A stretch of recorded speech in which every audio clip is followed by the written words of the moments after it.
Welcome to Swaggerslifestyle. Hello, do you know that the Republic of Ireland occupies most of the island of Ireland, off the coast of England and Wales? Its capital, Dublin, is the birthplace of writers like Oscar Wilde and home of Guinness beer. The 9th century book of Kells Or and other illustrated manuscripts are on show in Dublin's Trinity College Library. Dubbed the Emerald Isle for its lush landscape, the country is dotted with castles like medieval Char Castle. Welcome to another insightful episode of a Nigeria Living In series. Today, we are taking a trip to a country famous for its abundance of green landscape, a proud literacy heritage, and a Celtic island.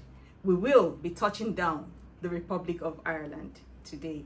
I am having a conversation with a handsome content creator and YouTuber, Zode Talks. He creates recreation videos and shares his experience about living in Ireland. I will allow him to please introduce himself. Can we meet you?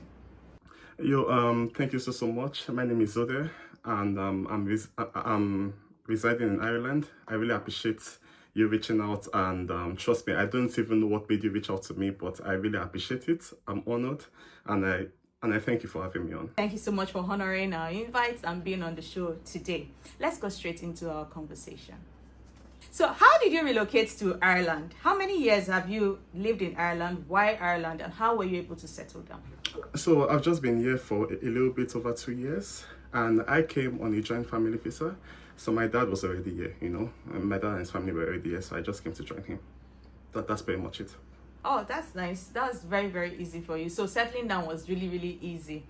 Yeah. You're one favored individual. Okay, so how long did the relocation process take, and what were the requirements? Okay, so here's the thing, all right. Personally, I really didn't know of it because we started this process when I was a minor. Okay, we started this process like 10 years ago, although we were rejected once because, so here's the thing, okay, because of some family issues and also, some discourse with the embassy and some complications here and there. So that visa was denied. So we now had to apply again. All right, so 2 years ago it was accepted.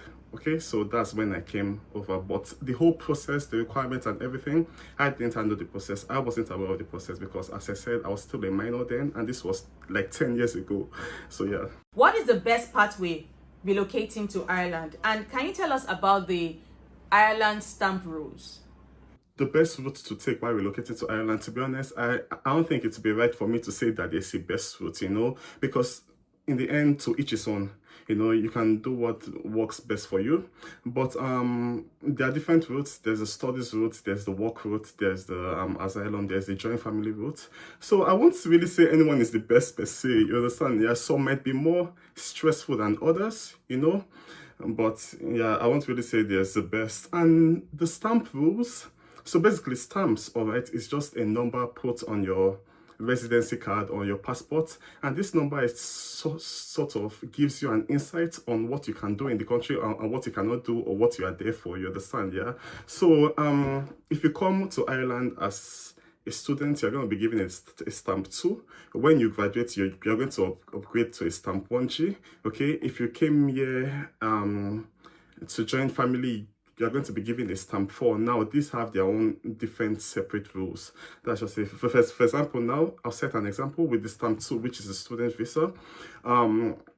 When work-wise, when you're on a stamp 2, you can only work 20 hours, okay, a week. That's when school is in session. But if you're on holidays or school is not in session, then you can work the whole 40 hours. You understand? So each stamp has their own different rules and what exactly they do and what you can do in the country.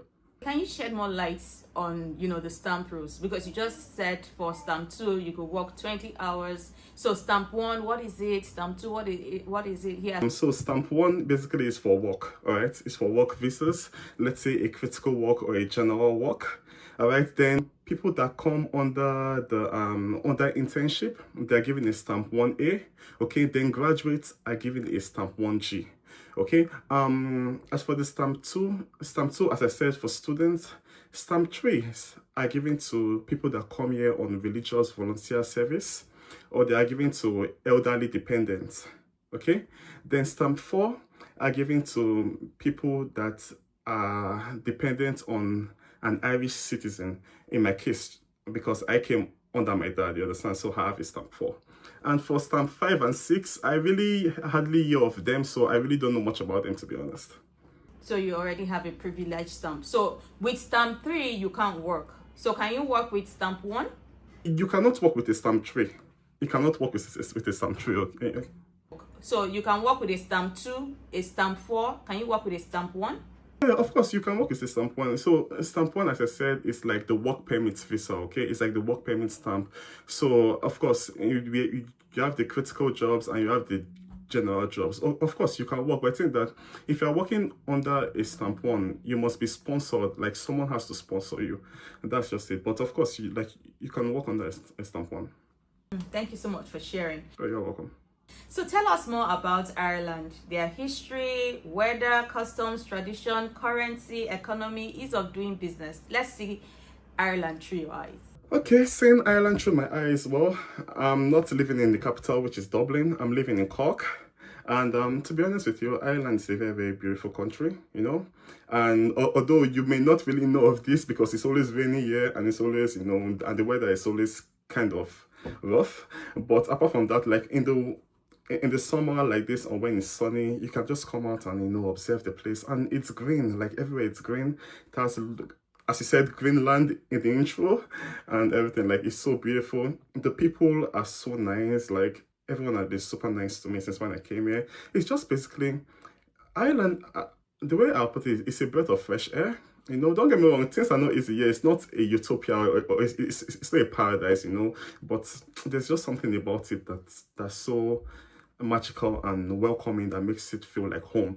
As for the culture, to be honest with you, here's the thing. When it comes to the Irish people are not like your regular Caucasians. Well, in my own eyes anyway, they're not like your regular Caucasians. What do I mean by this?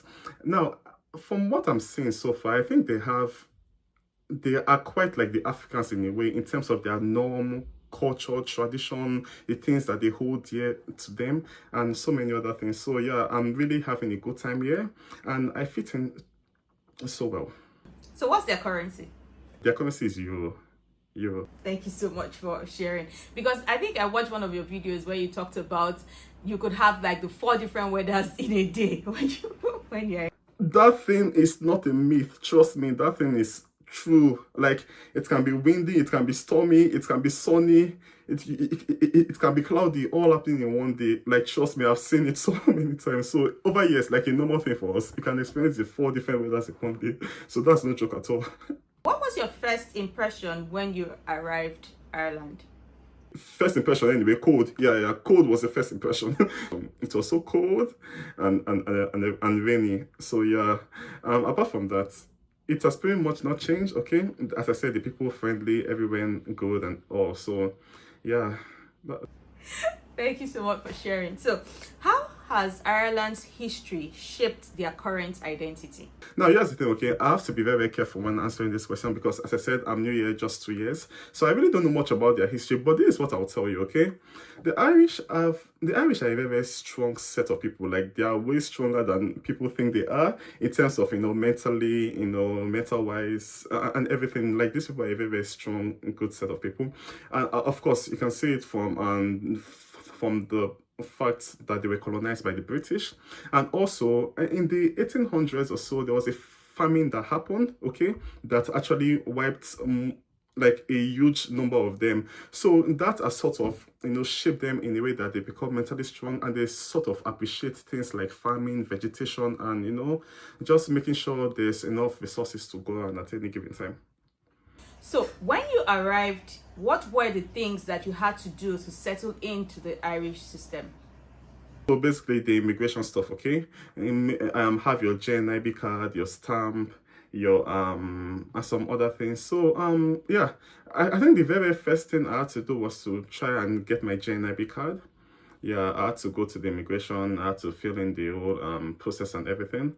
And yeah, I got the card. After that, I had to apply for my PPS number. Okay, now that PPS number, it sort of took a long time for me because like the PPS number is like how we have it in Nigeria. It's like our NIN.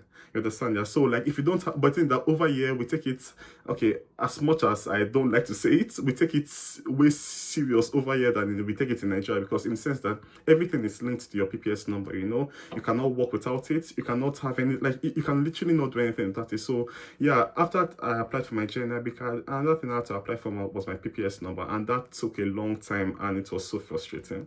So yeah, that's the whole process. And after that, yeah. So what were the cultural shocks you experienced?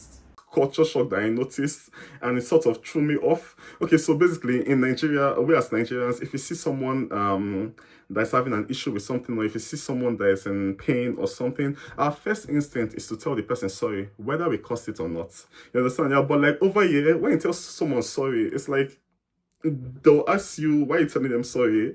As per sorry is it's more of a formal thing than a casual thing over here. That's the thing. So, and it can be frustrating because you see someone, okay, so let's say the person slips and fall, and you tell them, oh, I'm sorry about this, I hope you're fine, I hope you're good. And the person will be like, thanks, why are you telling me sorry? Like, sometimes I'll be like, what do you mean, why am I telling you sorry? You're in pain. What do you mean, why am I telling you sorry? So, it took a while before I got used to that.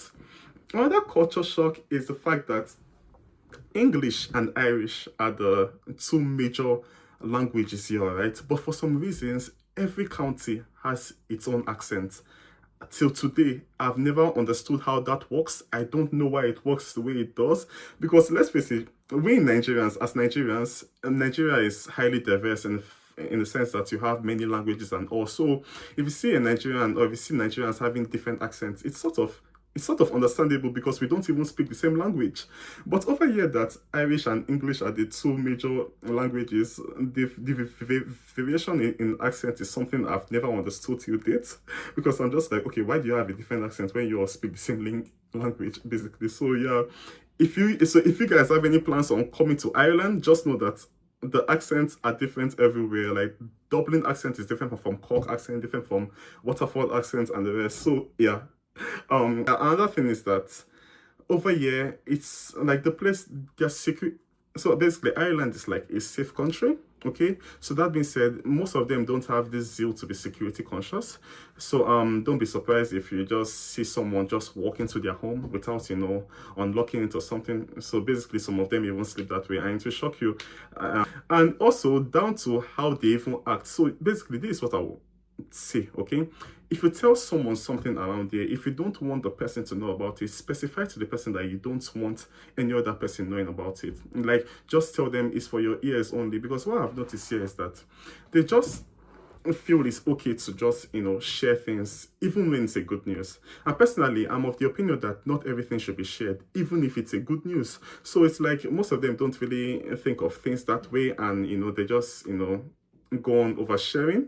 So that's just what I say. Like, they tend to overshare, and that's a culture shock, because in Nigeria, where we come from, the average person has trust issues, and we are careful on who we tell specific things, whether it's a good news or a bad news. Thank you so much for sharing.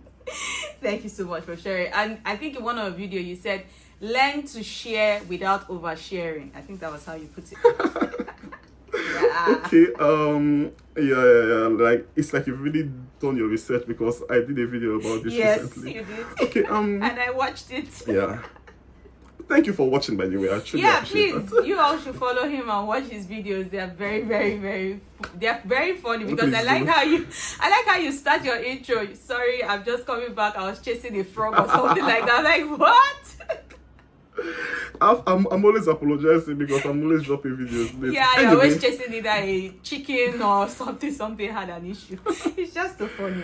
We'll learn to share without oversharing, in the sense that, let's say you go out with colleagues right now, because I actually said that to point out the fact that when you go out for a colleague hangout, or a hangout with your colleagues, or you guys are chilling and everything, don't overshare, because that's actually where you get in trouble. Because in that hangout that you guys are doing, that's where you hear things that really go on in that office. And when it's your time to talk, they will expect you to talk, to share one or two things. You understand? Yeah. So instead of just being staying mute and acting suspicious, learn to overshare without really saying anything. So yeah, that was what I was saying. What aspects of the Irish culture were the most challenging to adapt to?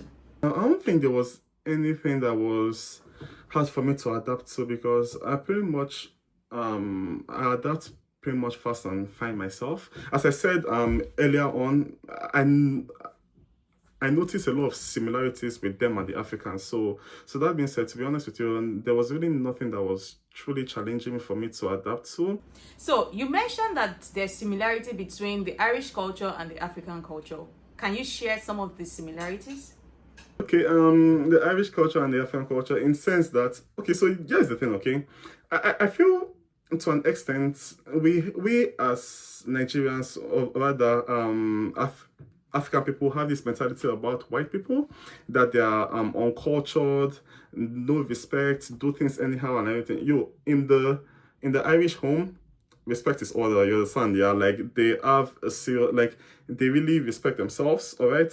You can't talk to your dad anyhow, you can't do things you want to, you can't, like, they cooked proper home cooked meals, so when I observe things like that, and I saw that, okay, yeah, these guys are actually quite similar to us, we the Africans or the Nigerians, because, as I said, the kind of mentality that most Nigerians have of white people is flawed, or rather, from what I'm saying so far, it doesn't really apply to the Irish. So that's why I say they're actually more similar to we Africans than we may think. And of course, another thing I've noticed is that when it comes to Irish and Nigerians or Africans, we actually flow really well. Like, we flow really, really well. So can you speak Irish? No. Trust me, I've tried. I just can't. Do I even know anything in Irish? No. Thank you so much for sharing. So as a Nigerian and a man, what is it that you like about living in Ireland, and what do you dislike, and how do they treat foreigners? Something I like here, obviously, is the fact that you're away from home. You are, like, let's say you're in a home away from home, you're in a country that values you, a country that appreciates you, a country that welcomes you, a country that, if you have what it takes, or rather, if like a country that basically works for everyone. You don't need to know someone, you don't need to have someone at the top or something like that. If you have the qualification and if you meet the criteria, it will work for you. That's something I like about the country. And how they accept foreigners or everything. Now, this is something I have to be very, very careful when speaking on, okay? Now, here's the thing, and I'm going to tell you why. Everyone's experience, every foreigner's experience when dealing with Irish people is completely different, all right? Like, sometimes it's as clear as day and night. So this is what I'll tell you. As I said, the Irish people have been super nice to me. They've been super calm, friendly, and everything. But not every black person will tell you this. As a matter of fact, I'm one of the few black people that speaks this way about the Irish. You understand? And that's why I'm telling you that it's highly subjective, and not everyone's experience is the same. So I have I always say that I've not experienced racism since when I came here. And you see a lot of black people were shocked about that, because to them, like, this is something that they go through. So for me, they've been so welcoming and good to me. So yeah, that's just it. What do you dislike about living in Ireland? So the weather. Yeah, the weather. I truly don't like the rain at all. Oh yeah, accommodation. The fact that there's a housing crisis in Ireland, I truly don't like it, because let's say I want to move out of my parents' house.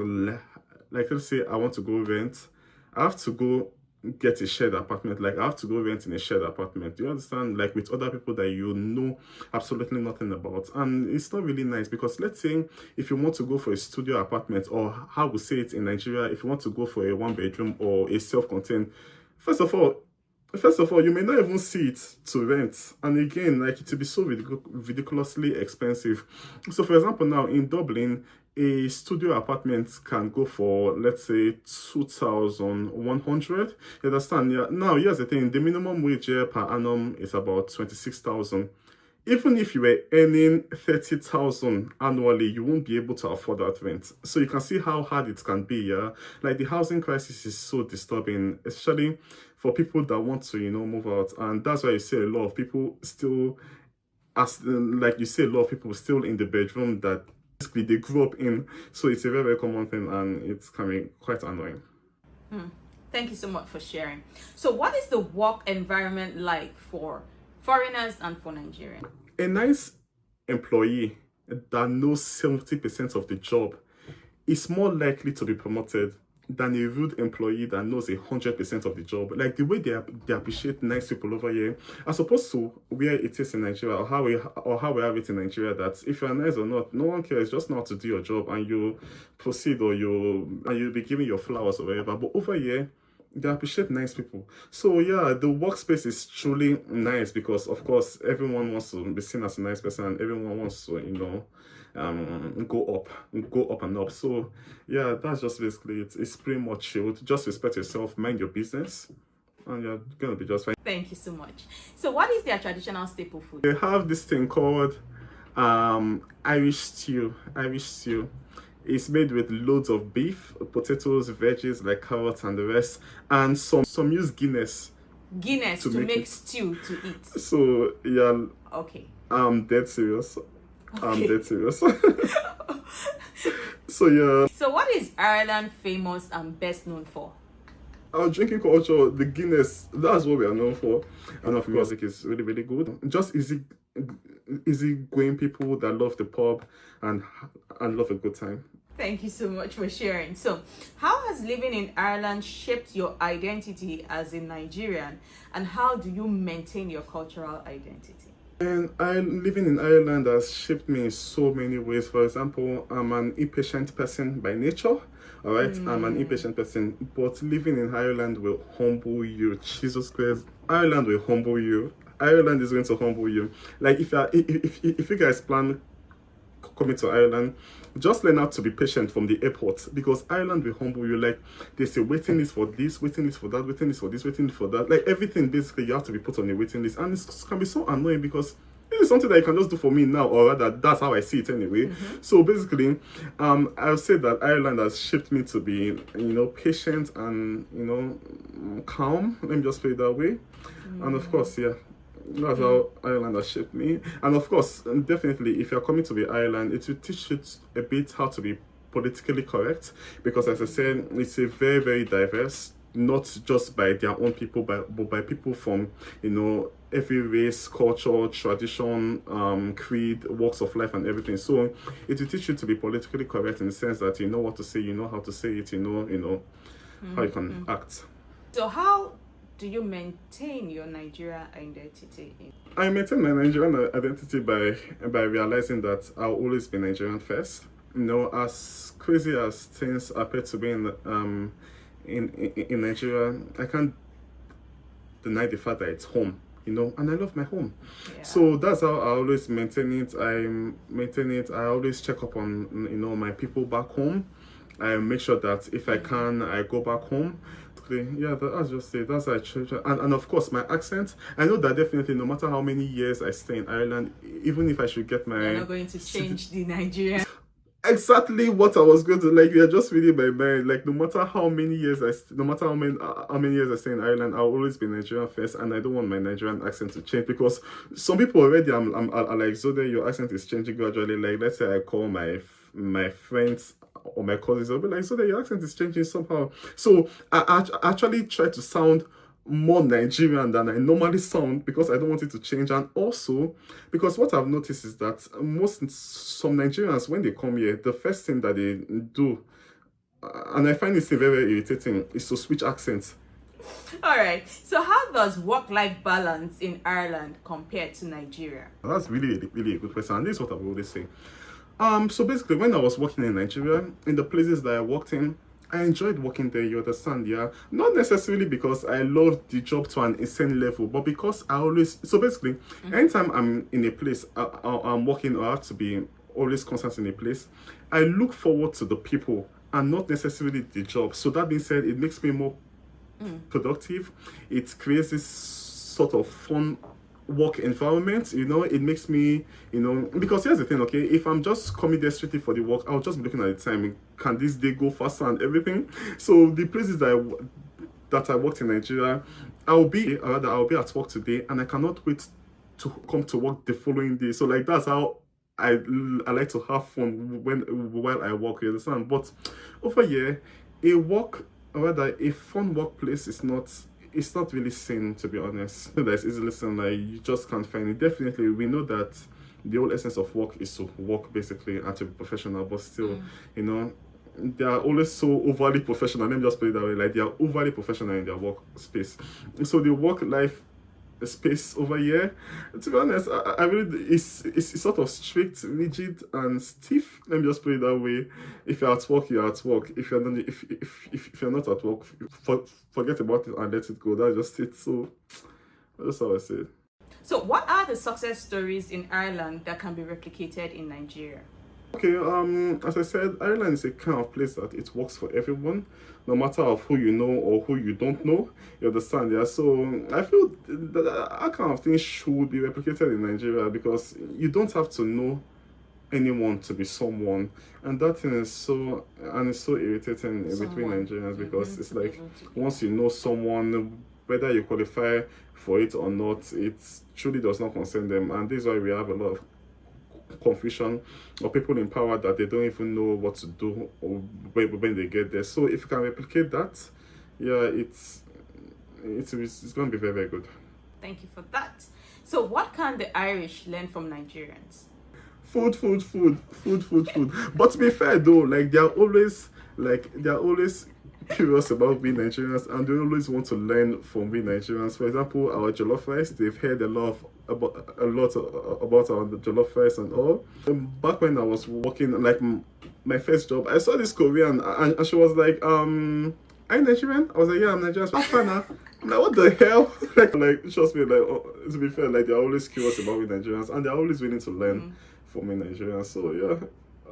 But have you faced any stereotype as a Nigerian? Good stereotype is basically that we are hardworking people. Not in the sense that, not in the sense of racism, but when you just say that you're Nigerian, there's this wave of caution, there's this vibe that you just feel that makes you be like, okay, you know what? And so if you come here telling them that you're Nigerian, just don't blame them if they need some time to adjust to that, because I don't know why, maybe it's our culture or maybe it's what they see in the news and everything, but like once they get to know you and be familiar with you, trust me, they'll be all over you. It's what I'll tell you, they're actually cautious of we Nigerians. What do you miss about Nigeria? As I said, as messed up as the country is, I've always loved the country in the sense that, I just miss the madness. God, I miss the madness, I miss the noise, I don't know, I just miss the country as a whole. It's home basically. So I miss everything about Nigeria. I just miss how the place is a fun place, because Ireland is actually boring, to be honest with you. Ireland is boring. So yeah, that's I miss home, family, the food, like the actual food. So yeah, I miss that about Nigeria. Thank you so much. And I know Nigeria is missing you too. So what are the tourist attractions in Ireland? There are some castles, right, in counties like Kerry, Castle, Cork, Dublin. There are some museums, some historic and significant pubs. So yeah, those are the main tourists, and of course we have lovely beaches. Yeah, we have lovely beaches. So thank you so very much for sharing. So the reason why we're doing this is because we have a lot of stereotypes about Nigerians. When you hear the word Nigerians, people just start rolling their eyes and all of that. But we're here to showcase different Nigerians living in different countries that are there legitimately, and they are doing well, and they are good ambassadors of the country, which is Nigeria. So if you're out there and you'd like to share your experience with us, you can reach us at swaggerslifestyle@gmail.com, and we would love to have this conversation with you. To every Nigerian out of Nigeria, you are an ambassador of your country. Kindly and do what? Please lift our banner high and keep doing our country proud. Zode, in conclusion, what would be your advice to anyone that wants to relocate to Ireland? Yo, if you want to relocate to Ireland, it's a lovely place. It's a very, very beautiful place, all right? When you just come here, just behave yourself. Don't act wild, don't act crazy. Respect people, respect their tradition. Know that you're in their country. So that being said, you won't want someone to come and insult you, or you won't want someone to come to your home and create a mess. So don't create a mess when it comes to another person's home. Respect their tradition, their culture, their belief, wherever. And yeah, just behave yourself when you come here, and you're going to be exceptionally happy. Okay. I want to appreciate you, of course. Alright, so Swagger, thank you so much for having me over here, right? I truly appreciate this. As a matter of fact, this your concept, this series you are having in Nigerian living in is extremely brilliant. When you reach out, when I saw your DM and I went through your page, I was like, damn, why I was talking to someone about it. I was like, why didn't we think about this? Because we were both that we both have YouTube channels, so we're just thinking, we're like, why the hell didn't we think about this? So trust me, Swagger, like what you're doing is so lovely, it's so good. You're exposing Nigerians to people far and near and in other parts of the world. So look, I really appreciate you for this, and God bless you. You're actually doing the Lord's work doing this and creating this kind of exposure or awareness, this unfiltered exposure and awareness. So I truly appreciate Thank that. you. This is heartfelt. I'm encouraged. Thank you. So know that Irish pubs are an important part of their life. The Irish whiskey and ales is very important to the Irish man or woman. Rugby is a top sport in Ireland. Halloween was invented in Ireland, and Ireland has the largest number of redhead people of any country in the world. Till I come your way next time, this is Gbogbo Swagger, and this is Swagger's Lifestyle. Do not forget to stay true to yourself. See you on the next one, and bye. Swag, swag, swag, swag, swag, swag.